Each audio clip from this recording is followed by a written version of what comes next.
Are you a clean girl, soft girl, robe girl, or a warm girl? Or are you as overwhelmed as I am with the amount of aesthetic tribes TikTok is telling us we should be a part of? As another aesthetic gets churned out of the trend cycle, my latest attempt at forming an identity for myself goes out with it. Ironic when the very concept of adopting a certain look and the label that goes with it is supposed to be a way to virtually signal who you are.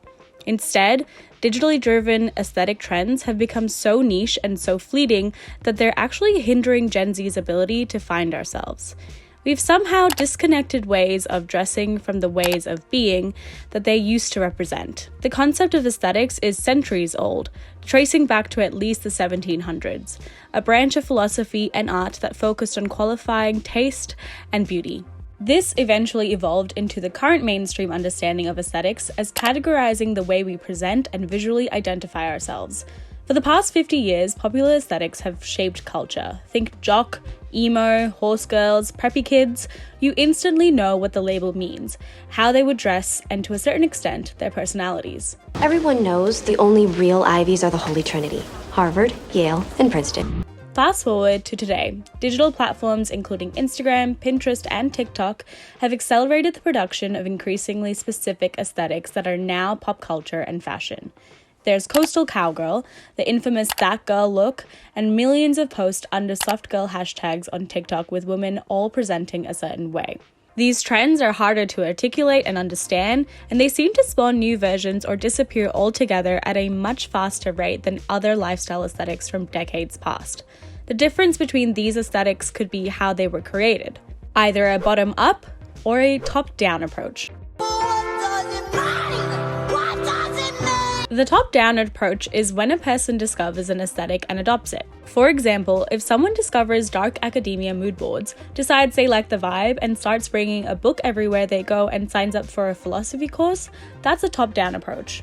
It also occurs when media outlets assign a label to the fashion, beauty, and styling decisions made by celebrities or social media users in an attempt to categorize it as a trend for consumption where a trend may not actually exist. You're wearing a sweater that was selected for you by the people in this room from a pile of stuff. The bottom-up approach is when an aesthetic organically evolves from the activities, choices, preferences, and behaviors of a community of like-minded people. These groups share something more than just an aesthetic. They have interests in common. Think the long dark fringes and black eyeliner of emo kids is usually accompanied by the shared love of the music genre, going to those gigs and being influenced by each other in the real world. For bottom-up aesthetics, those who adopt only the looks without also participating in the culture are often labeled posers.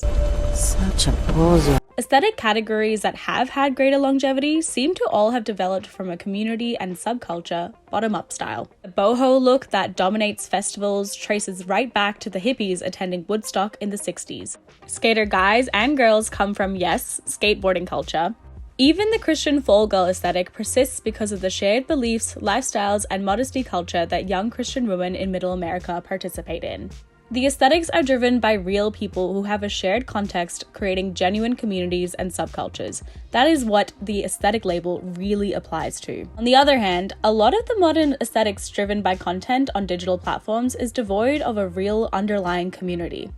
Labels like Y2K and Vanilla Girl are focused almost entirely on visuals or the glorification of everyday tasks and exist only online. They are categorized under the pervasive term viral trend, something that can be explained, imitated, advertised, and purchased. To make more money, capitalism demands that new, more specific aesthetics are constantly created, no matter how unrelatable, wasteful, or untethered to real life. What is a clean but messy robe girl, and why do I need to buy fuzzy ankle weights to achieve this aesthetic?